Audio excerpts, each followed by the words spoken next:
With loneliness, frustration, and a burning hatred towards all women, George Sodini was an intelligent man with compromised social abilities. While he mainly remained normal throughout his younger years, George eventually found himself to be involuntarily celibate through his 30s and 40s. The more he craved female affection, the more he made women around him feel uncomfortable, and eventually, this tension turned into bitterness. As a result, George vented his anger and isolation on his website, and would even create videos discussing his emotions and a tour of his own home in the hope of attracting a soulmate. Despite these videotapes and posts being made public, no one would see it until it was all too late, and the consequence to this would be absolutely catastrophic, leaving 3 others dead and a total of 9 others injured. But who precisely was George Sodini? Why was it so difficult for him to find love? And how would this frustration manifest itself into chaos? Welcome back to Coffeehouse Crime, folks. My name is Adrian, and today we're looking at the very disturbing world of George Sodini. Now, George was a very intelligent man, but clearly had many socially awkward tendencies, which pretty much put all women off of him. And as you'll see, his isolation over time turned into bitterness, which resulted in the deaths of 3 innocent women. By the way, if you're new here, Coffeehouse Crime is all about true crime, strange and chilling stories, so if you want to support me in the channel, please consider subscribing. And another quick note, but I'm rather under the weather this week, so apologies for the performance. Anyway folks, with all that said, please grab yourself a coffee, pull up a seat and get ready for the deep dive. This is the case of George Sodini.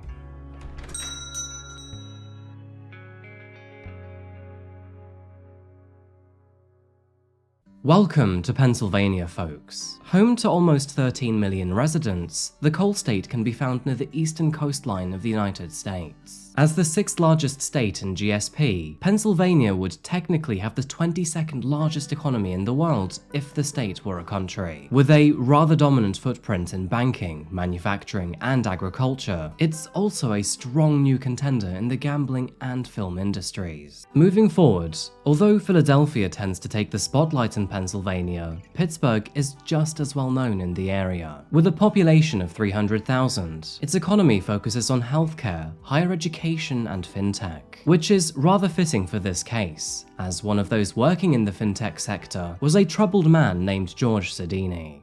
Now, from the outside, George looked like a typical man. At a height of 5'10", 155 pounds, and in shape for his age, he was a salaryman who worked for a local law firm and owned his own home. But sadly, as many of you will know, demons can exist in one's mental health, and they are seldom seen from the outside. So, let's start from the very beginning here. George Alfred Sodini was born on September 30th, 1960, and grew up as part of a family of 5. And although his life at school was relatively average, things were not so functional at home. According to him, his mother was a vicious, vindictive woman who was into power and control. And as for his father, he was apparently useless. He never talked to him or had a real relationship with his children, and this angered George quite considerably. Here is one important fact to make in light of this video, but George did have some success with women as a teenager. However, he would also claim that his brother did often try to embarrass him in front of other girls. So, although we don't actually know what his family were like, it is clear that George did not have a great perspective on his family. Nevertheless, things seemed to be going smoothly for him in his younger adult years. He had multiple partners, a comfortable job, and was getting by just fine. But saying that, as we move forward to the year 2008, you will see just how much that changed. So, where do I begin with George as a man in his 40s? In short, by the year 2008, George had become a bitter man filled with loneliness, self-loathing, and misogyny. And unfortunately, these 3 emotions will steer the rest of our story today. George had become a very isolated man, unable to find love or even a sexual partner.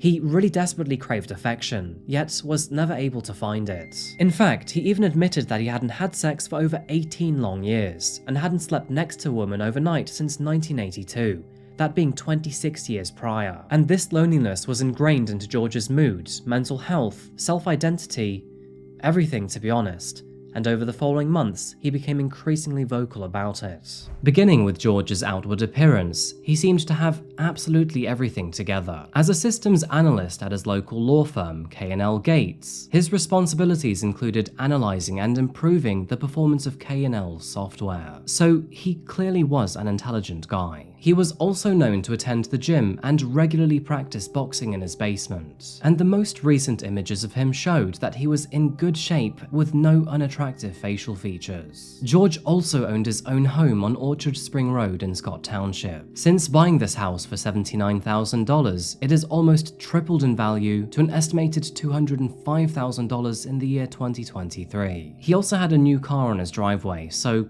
clearly the man was rolling in money. Before continuing our story, it is worth bringing up his home videos, because in his frustrated efforts to attract a woman, George made the decision to give the world his very own house tour, uploading his 4-minute video to YouTube. And it's here that we get to take a first glimpse into the awkward world of George Sodini. This is my house from the street. Here is my car. This is a 2-bedroom brick ranch, conveniently located. My car is an '07 Altima. I paid $79,000 for this in 1996. That's considered a lot, believe it or not. Okay, we're approaching the door. Open it up. Oh, someone left it unlocked. That's not good. Inside, okay. My big screen TV, 32-inch. It's my computer. Let me pan out a little bit.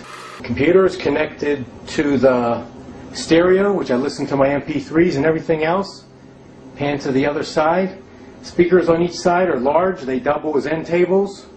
Okay, couch and chair, they match. The woman will really be impressed. Okay, come over here. There's some reading material that we're all familiar with. It's worth mentioning here that this book, as seen on the table, is a copy of How to Date Young Women by the author R. Don Steele. Through this information, it is clear that George's loneliness and insecurity seemed bad enough for him to read books and research on how to date women. Come out here through the dining room. I just bought this. Dining room set, rug, okay. Little hallway, 2 bedrooms. 2 bedrooms. To the right is my bedroom. Extra computer here, they're networked.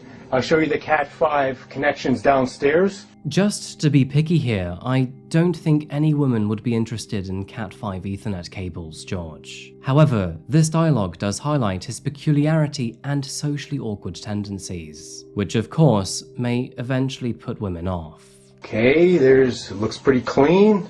I'm sure she'll be impressed. Now this back bedroom I use just for storage. There's a lot of junk here. You know, as we could see, bottles of cologne and spare change and shoebox full of old pictures and photographs and stuff. And come over here and there's CDs and all kinds of electronic gear I bought since joining the list, tapes and so on. We pan out a little bit. Could take a quick walk through back here, through the living room, the hallway. Here's the kitchen. Stove and counter and everything I need. Just cleaned it up. All the cupboard space I need. Okay. I like here, you just come out here, there's a room with a view. My backyard and everything. Okay. Let's go down the cellar. George's home was both tidy and organized, with no telltale signs of a dysfunctional man. The weirdest part about all of this was the video itself, actually. It felt like he was advertising himself as a person, thus feeling rather uncomfortable to watch. Well, that about sums it up. Up until this point, George had mostly kept most of his thoughts and his feelings offline. But soon, that was all about to change. Now, if you remember that book found on his coffee table, that was written by a man named R. Don Steele. And this guy was not just an author, but also a dating guru. And this guy has some very abstract perspectives. He taught these men that all nice guys must die, that all women above the age of 30 are bitter, and that all women need men to take charge. And unfortunately, George was a devout follower of Steele. In fact, he was seen attending multiple seminars of his, which usually taught men how to greet and speak to women. It's a shame though that the narrative behind those lessons was so rotten.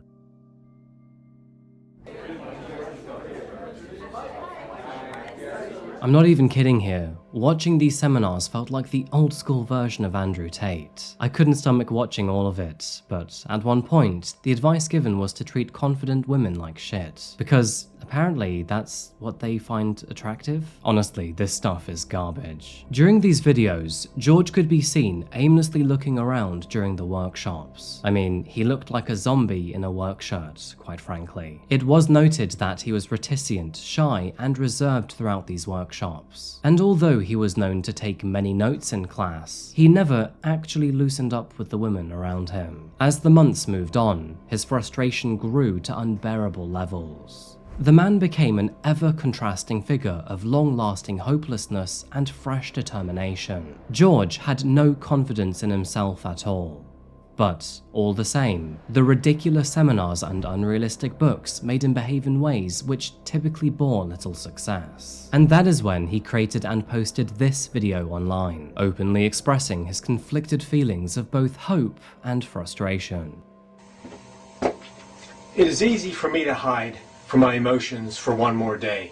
Take a long drive in the car, listen to some music, daydream, or just do some mundane task around the house that really doesn't need to be done, that's not too important.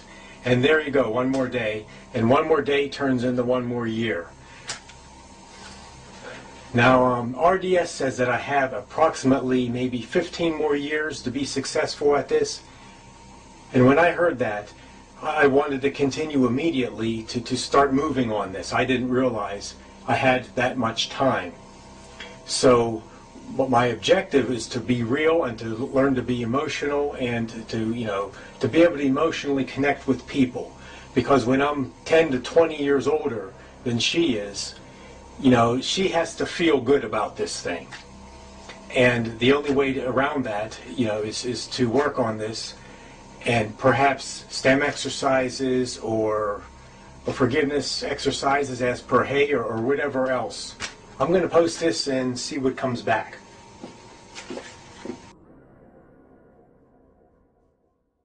Despite his determination, George continued to scare women away.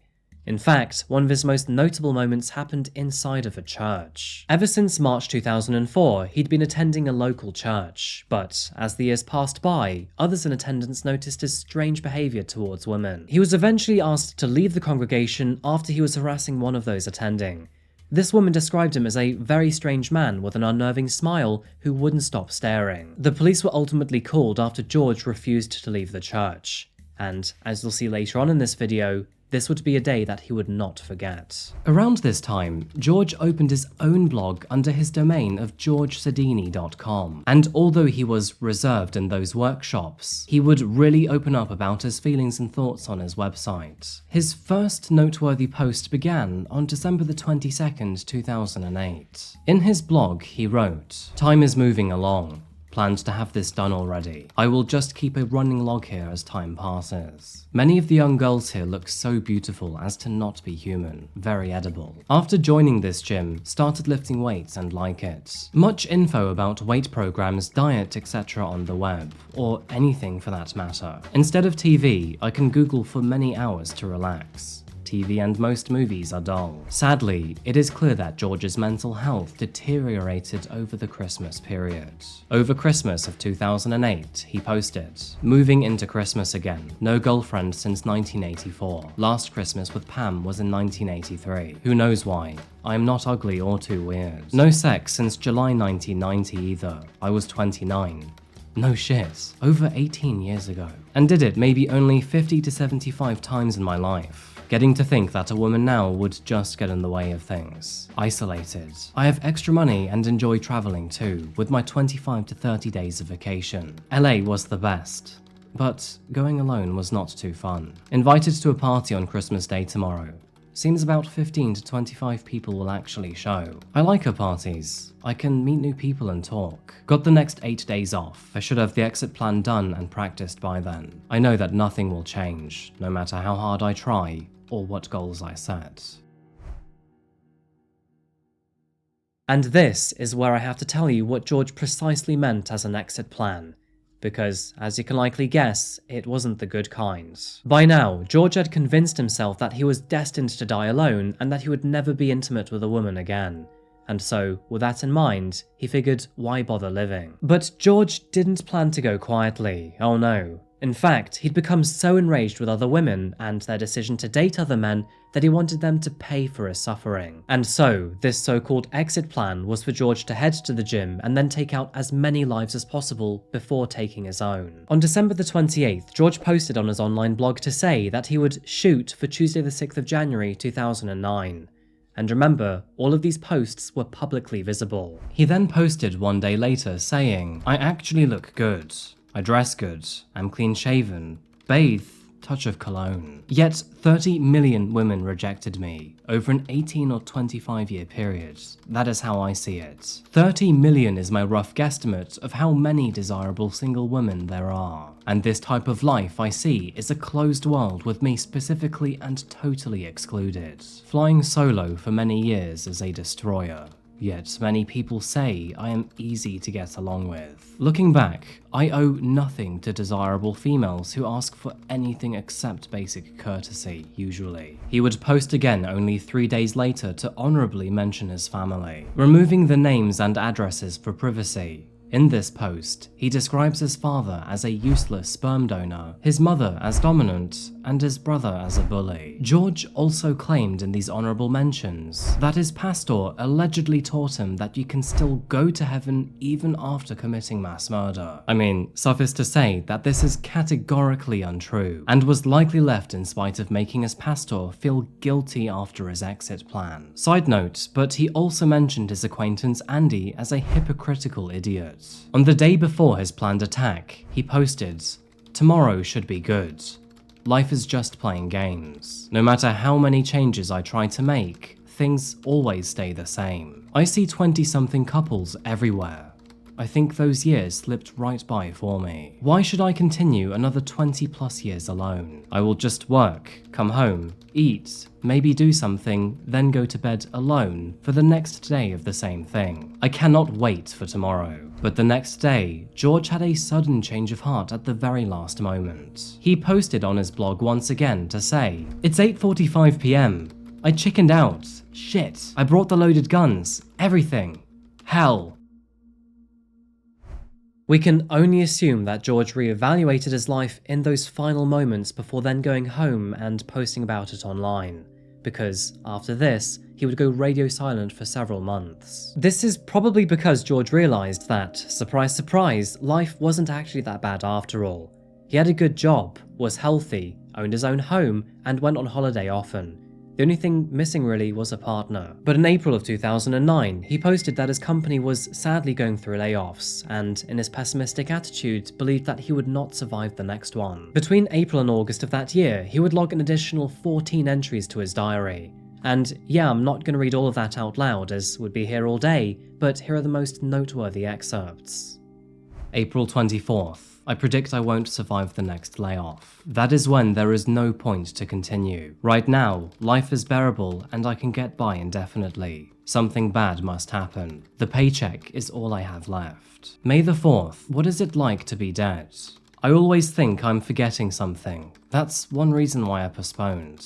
Similar to when you leave to get in your car to go somewhere, you hesitate with a thought, what am I forgetting? In this case, I cannot make a return trip. May the 18th.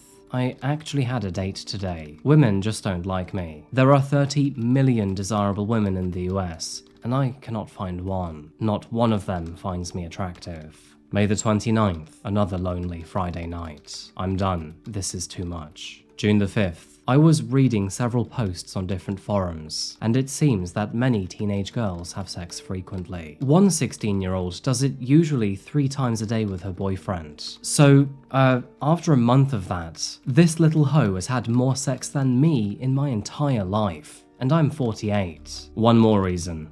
Thanks for nada, bitches. Bye. On July the 20th, George commented about getting a promotion and a raise. But straight after this, he then immediately pivoted to talk about how bad the economy is, and how the man hasn't slept with a woman in over 20 years. Now, this is a very important detail to realize. Despite previously being worried about the layoff, the exact opposite happened to him with a promotion and raise in the end. But despite the positive change, he does not seem to care anymore. This means that George continuously focused on the negativities in his life, thus further thrusting him into the darkness of his own mind. July 23rd. Wow. I just looked out of my front window and saw a beautiful college-age girl leave Bob Fox's house. I guess he got a good lay today. College girls are hoes. I masturbate frequently. He is about 45 years old. She was a long-haired, hot little hottie with a beautiful body. I masturbate frequently. Some were simply meant to walk a lonely path in life.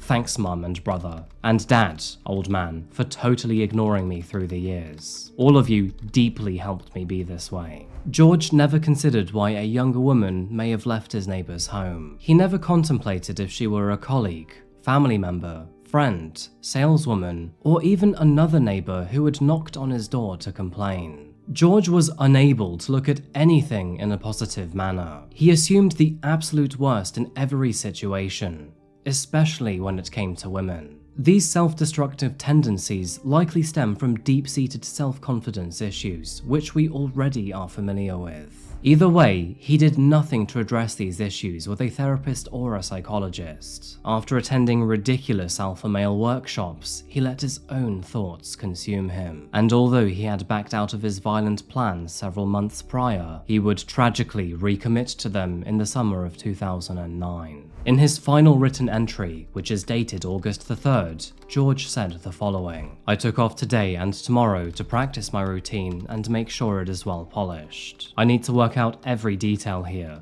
There is only one shot. Also, I need to be completely immersed into something before I can be successful. I haven't had a drink since Friday at about 2:30. Total effort needed. Tomorrow is the big day. Maybe soon I will see God and Jesus. At least that is what I was told. Eternal life does not depend on works. If it did, we would all be in hell. I will try not to add any more entries, because this computer clicking distracts me. Also, any of the practice papers left on my coffee table are used, or the notes in my gym bag can be published freely. I will not be embarrassed, because, well, I will be dead.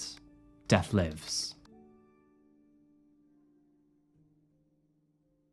It is almost unbelievable that these journal entries were publicly visible for more than 9 months on his website. Although it's unclear how much traffic this website received in those 9 months, it was evident early on that George posed a risk to human life. What I do find quite odd is that, even in his final journal, he almost sounded like he was forcing himself to go ahead with these plans, talking about avoiding distractions and remaining focused. But George was fully convinced this time. And tragically, the very next day, on August the 4th, 2009, he travelled to his gym and executed his plan. On the morning of this fateful day, George travelled to the Great Southern Shopping Centre in Collier Township. He entered the gym at around 11 AM, just to leave it shortly after. Returning in the evening, he headed to a local restaurant just across the parking lot. At 7:40 PM, he then re-entered the gym before once again leaving, and that is when he called his mum, of all people. This phone call remained civil, and George allegedly expressed no intention to harm or kill anyone. Shortly before 8 PM though, the call was over. He then returned to LA Fitness, entering the gym at 7:56 PM. Now, it's unclear what he did for the next 18 minutes, but at 8:14 PM, he travelled to the far left of the gym's first floor and entered the aerobics room. During this time, the room was filled with members taking a yoga class. George then placed the duffel bag down on the ground, turned the lights off, took out 2 handguns, and then began firing into the crowd of 20 people. A total of 52 shots were fired with 2 Glock semi-automatic pistols, with all of these shots being reported to last for just over 1 minute. People outside of the aerobics room soon caught on to what was happening. In a panic, many fled through the front door and fire exit, and witnesses recall hearing dozens of pops and screams. Moments later, he pulled out a .45 caliber revolver and took his own life. When the police entered the gym, they would find his body over that weapon. Officers also found a 4th handgun in his pocket and a handwritten note in his duffel bag, and although it's not clear what this note said, it apparently did not outline his intention to take his own life. Witnesses would later recall seeing George striding to that classroom with absolute confidence, and it's believed that he targeted that classroom because it was filled with women. And sadly, this tragedy would result in the deaths of 3 of those women, with an additional 9 injured and 5 of those being critically injured. Thankfully though, all 9 would go on to make a full recovery. Miracles aside, it was all too late for 3 of these women. Heidi Overmeyer, age 46, Elizabeth Gannon, age 49, and Jody Billingsley, age 37. Heidi Overmeyer was a sales manager at a local amusement park. Growing up in West Mifflin, she was the youngest of 5 children, and neighbours described her as the best you could ever have. This left a lot of pain for her son Ian, who tragically passed away just last year in a motorcycle accident. Elizabeth Gannon loved to exercise and walk a golden retriever. Friends say that she never had a bad day and was always friendly to people. Working as an X-ray technician, colleagues described her as a wonderful, caring person whose smile would brighten the day of her patients. She loved people and would always do right by them. Jody Billingsley was in medical supply sales. She was a health enthusiast and was often seen biking or running in the hills surrounding her home. She is remembered as a very sweet person by her friends and family. Tragically, she is the 3rd one to be added to the list of 3 women who were murdered by the tormented delusions of a lonely, psychopathic man. Approximately 8:16 p.m. this evening, Collier Township police were alerted to an active shooter at the LA Fitness in the Great Southern Shopping Center. We have 4 confirmed deceased. We have at least 10 wounded in various hospitals throughout the area. I just was upstairs on an elliptical machine, just doing some running, and just heard all these shots. Just heard a whole bunch of noise, and everybody just was yelling, "Get down, get down!" And I got outside, and there was about 4 women that had been shot, and we just tried to help them the best that we could when we got outside. There's a good belief that the shooter is deceased. On August the 6th, 2009, approximately 75 people, including friends, women's rights advocates and local officials, held a vigil at the Pittsburgh City Council building in downtown Pittsburgh. It is here that Jody, Elizabeth and Heidi were remembered for their impact on those around them. Shortly after the shooting, people across the world began to take notice of George Sodini's online blog, a website which had alluded to his plans for many months before the attack. No one had reported George's website to the police prior, so although it may seem strange that his public blog hadn't been reported before it was too late, it is likely because his website accurately reflects himself, that being insufferably isolated and lonely. Nobody wanted him, his love, or his body, and although we all deserve to feel loved, let me tell you, it has to be earned and reciprocated correctly. It turns out though that not even his money was wanted. Just before his death, George bequeathed his $250,000 estate to the University of Pittsburgh, though after learning about his actions, they rejected the dead man's offer. It was later learned that he'd made many practice runs in the hours and days before the attack. He'd even asked one of the staff how to turn the lights off, though they didn't think anything of it, of course. And here's a rather ironic side note, but to begin with, authorities believed that the gunman was actually targeting an ex-girlfriend, which is kind of funny because he never had one. Concerningly, just days before the attack, someone had actually reported George after he pulled a grenade out of his bag while sitting on a bus. But by the time the authorities were alerted, he was long gone. This was very out of character and not something actually mentioned on his blog, but thank God that he'd reconsidered his actions. Of course, we don't know what would have happened if he went ahead with that instead, but the consequences could have been much, much worse. And yeah, I think that pretty much covers the case of George Sodini, a very twisted and disturbed man with some very big challenges going on in his mind. Before you go today, I'd like to know what you think about this case, because George is a very intriguing individual. Personally, I think he probably could have found a partner in the end, but the man clearly was very socially awkward and had many challenges to overcome. It's a shame that, instead of getting the right support, he went down rather unorthodox methods instead. I think this was a case of loneliness, mental health issues, and not addressing either of them. As always though, I'd like to know what you think about this one. And yeah, I think that pretty much wraps up our case today, folks. Thank you again so much for watching, I really do appreciate it. If you found this case interesting or insightful, remember to like the video. And if you want to see more stories, then please consider subscribing. Thank you again for watching, and I'll see you again very soon. Please look after yourself, look after each other, and of course, stay safe. Thank you, and goodbye.